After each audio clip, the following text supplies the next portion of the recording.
I hear you helped a blind woman.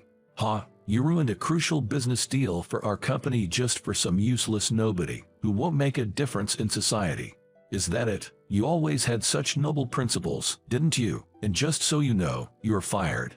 These were the words of my boss, John, as he fired me for skipping an important business meeting to help a blind woman. I've always believed in helping others and have tried to fulfill my job with this principle. But in a meritocracy, personal beliefs don't really matter. That's what I thought when I was fired. I knew there would be losses along the way, but I never doubted the path I had chosen. This is my story about how I succeeded without compromising what I believed in, no matter how much it took me off the beaten path or how foolish others thought I was. My name is Michael. Just your average guy working as an MR, a pharmaceutical company. MR stands for medical representative, a job where I explain medications to doctors and pharmacists and sell them. In short, think of me as a salesperson with medicines as my product. Why am I working as an MR now? It all started when I lost my mother to breast cancer at the age of 20. I was raised by a single mom, and her loss left me cursing the world.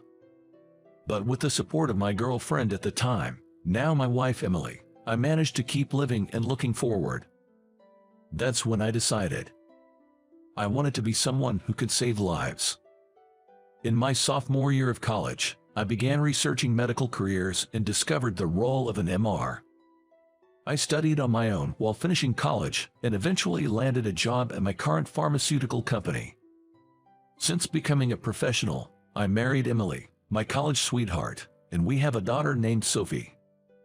She is already in middle school. A happy family and a dream job. My life might seem smooth sailing, but that's not entirely true. Hey Michael, you're at the bottom of the sales rankings again. You should really focus more on selling. It was Kevin. He is a colleague who joined this company in the same year. Kevin is great at sales, always ranking at the top every month. Thanks for the advice, but I believe in properly explaining and getting understanding before making a sale, right? Noble, but the real world isn't that forgiving. Maybe you should let go of those, principles. That's why you're known as Mr. Useless behind your back, he said. I responded with a wry smile. I have always taken the stance that I explain things properly to people and make sure they understand about the medicine before they buy it, based on the reason why I decided to pursue this job and the experience I have gained in the course of my work. As Kevin said to me earlier, that is exactly what I have been doing. Because the medicines we handle can have a significant impact on people's lives. Ever since losing my mom, I've been driven by the desire to save lives. That's what I don't care about sales rankings. My goal is to ensure doctors are convinced and prescribe our medicines to their patients. That's something I'll never compromise on. Unfortunately, that has left me consistently at the bottom or third from the bottom of the sales rankings. Looks like you're at the bottom again. Turning around to the voice, I saw my boss, the executive director John. Hello John, how are you? How about you? You're giving clients all the unnecessary details as usual, aren't you? His voice, always laced with contempt and mockery, had become all too familiar. I could only respond in silence. Well, just make sure you don't get fired, John said. John patted my shoulder and walked away. He is the executive director, as mentioned before, and a highly capable man. His skills effectively place him in a position equivalent to the CEO's right-hand man.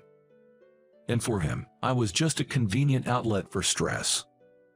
He always ridiculed my performance by mocking my principles.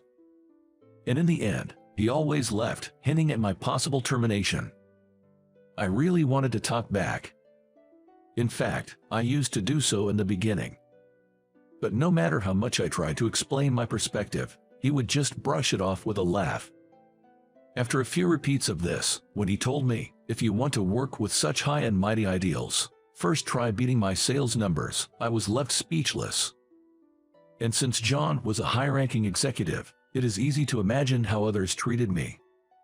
Led by John, I was seen and treated as Mr. Useless by superiors, peers, and subordinates alike.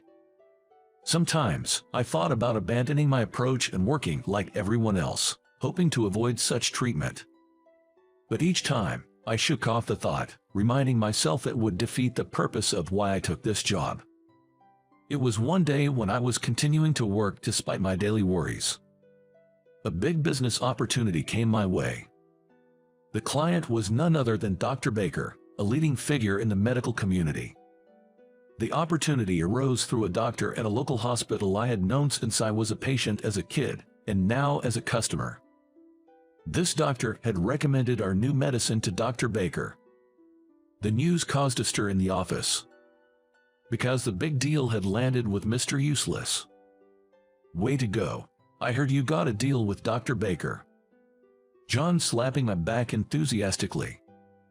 His voice and face lacked the usual mocking tone. "Listen, I'm sure you know this, but you have to make this deal a success. No matter what, bring back that contract. This is a major deal for the company," he added. To which I replied, "I'll do my best." The client was that Dr. Baker. I was nervous and, of course, wanted to succeed. But I planned to do it my usual way. As always, I intended to explain everything thoroughly and ensure the client fully understood the medication before selling it. Even if this method hadn't yielded great results before, especially with such a high-profile client, I believed in being honest and straightforward. The day of the meeting with Dr. Baker. After numerous simulations and thorough preparations, I and Kevin, who was chosen as my support, were on our way to the hospital to meet Dr. Baker. "Man, at this rate, you might even surpass me." As I walked along, responding to Kevin, who said that with a laugh, "I don't think that's the case," at that moment, I heard a clattering sound from behind. Turning around, I saw a woman who had fallen. A white cane rolled beside her, indicating she was blind. "Are you okay?" I rushed over without thinking. As I approached, it was apparent she had scraped her knee in the fall. The wound was visible through her torn stockings. As the woman began to speak, someone called out from behind, "Hey, what are you doing?" It was Kevin. He continued, "This isn't the time for that. That reminded me of the business meeting." But I just couldn't bring myself to leave the woman and go to the meeting. "What happened to you?" I asked the woman, who seemed flustered, and she said, "I need to get home quickly. I'm in a hurry." She explained that she had received a call from her daughter, who was home looking after her 5-year-old son, saying that he had collapsed. Her daughter was still in elementary school and didn't know what to do. She had tried calling her husband, but he didn't answer the phone. So, she was hurrying home. She continued, "Understood, let's head to your home first. I'll hail a taxi." "Just wait a moment," I said. Despite Kevin calling out "hey" to me, I didn't respond to him. I hailed a taxi, led the woman into it, and joined her. In the taxi, I called 911 and headed to the woman's home. We arrived at her home before the ambulance did. I supported the frantic woman to her front door and waited outside after making sure she entered her house. The ambulance arrived shortly after. I explained the situation to the paramedics and assured them inside. After a while of hectic activity from the paramedics, the woman came out. Her son had been examined and fortunately, it wasn't serious. Relieved, I was about to leave when the woman said, "I'd like to thank you. Could you tell me your name and the name of your company?" I saw no reason not to, so I honestly introduced myself and left my business card. "Just in case, please have your husband verify this later," and then left her house. After leaving, I hailed another taxi to head to the hospital. In the taxi, checking my phone, I saw an unprecedented number of missed calls, emails, and message notifications. Feeling heavy-hearted, I headed to the hospital, where the business meeting was supposed to be, only to find Dr. Baker had already left. Returning to the office, I was immediately met with John's angry voice. "What have you done?" he yelled. I quickly apologized, "I'm sorry," but I immediately tried to explain. Actually, there was this woman who had collapsed. John interrupted me, saying irritably, I heard from Kevin. You helped a blind woman. Ha, you ruined a crucial business deal for our company just for some nobody who won't make a difference in society. Is that it, you and your ever so noble principles? Or is it that, did you feel sympathy because you're both useless? His harsh words left me speechless for a moment. What a way to put it. I tried to continue. That's not it at all, but John cut me off. Shut up, it's the truth. John continued, with a much sterner look than usual. And just so you know, you're fired. You really became Mr. Useless, who is good for nothing. Hot damn, if only that deal had gone through, we could have solidified our company's position.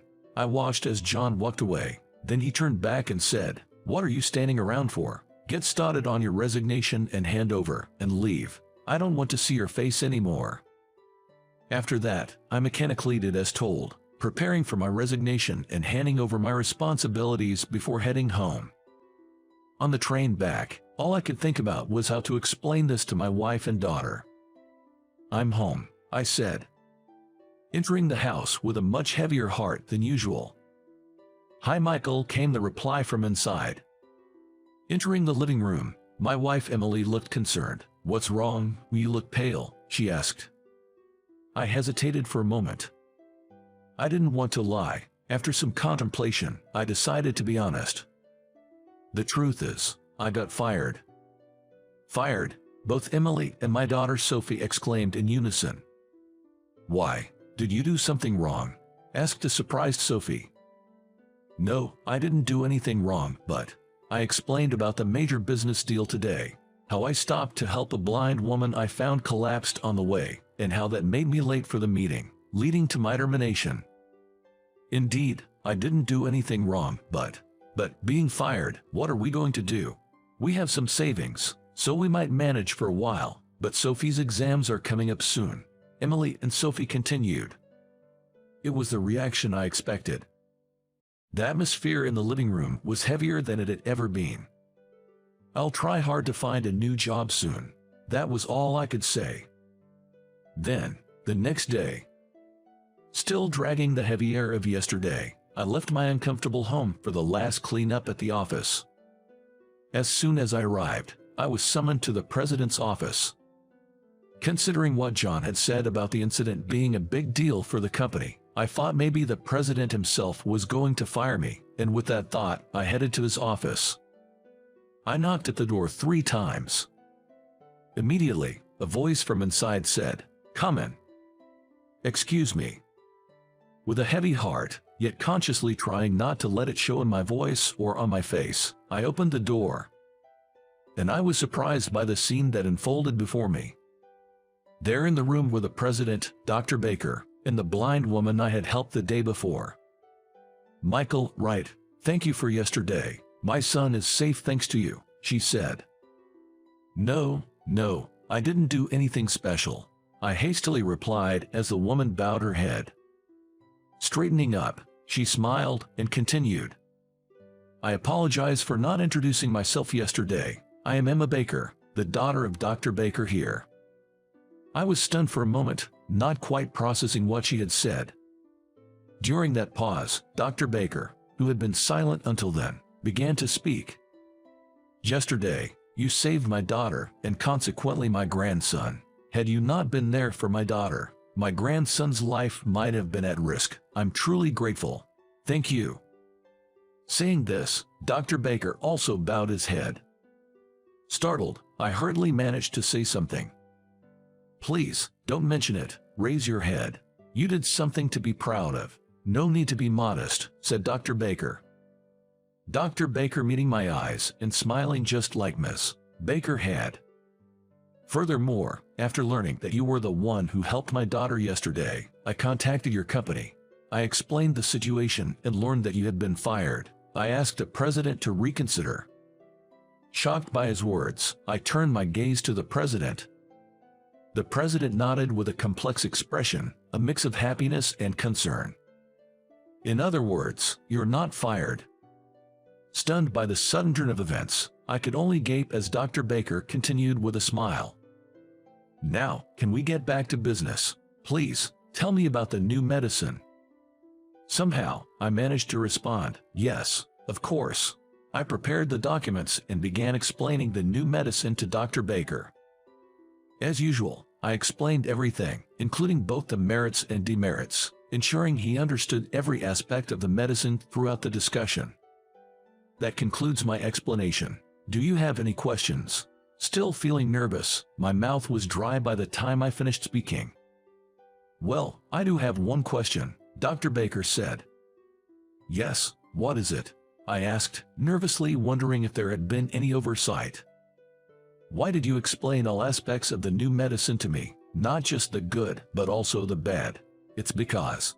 The answer flowed smoothly, despite it not being part of any simulation. "I spoke about my wish to save lives, a wish I had since losing my mother. Medications are directly prescribed to patients, so I always want doctors to understand both the advantages and disadvantages before making a contract. I explained to every client, ensuring they fully understood the medication before I sold it." Dr. Baker smiled satisfactorily at my explanation. "You are a good MR. We'll use this new medicine." And so, what seemed like a huge blunder turned into a great success. 6 months later, the deal was a turning point for me. I was promoted, and my standing in the company changed. I could reassure my family and was living happily. As for John, who had tried to fire me, his past misdeeds came to light following the incident, and he was demoted from his position as executive director. Now, he works under me as a regular employee in sales. And today, we're going out for a family dinner to celebrate my promotion. As I was about to leave work on time, Kevin approached me. "Sorry, can I talk to you for a minute? Just 5 minutes. I have something to say." I checked my watch and agreed. "You know, you're amazing. You really went above and beyond me. It was just good luck." "No, it wasn't. It's all about the effort you've put in." As he said this, Kevin bought a can of coffee and handed it to me. I gratefully accepted it and opened it. "Actually, I've always admired you. Really, you always maintained the integrity that I gave up on, right? Despite being ostracized by others and ridiculed by superiors, I just didn't have the strength to do that, so I've always been envious of you." I was surprised by his sudden confession. Seeing my surprise, Kevin gave a small smile and continued. "That's why, when you succeeded like this, I was happy too. I've always wanted to say this. Congratulations." With that, Kevin said, "Sorry to hold you up. You must have plans, right?" and then left. I left the office feeling refreshed and surprised. The feeling was incomparably better than the day I was told I was fired. I was greeted with warm voices from my family as soon as I got home.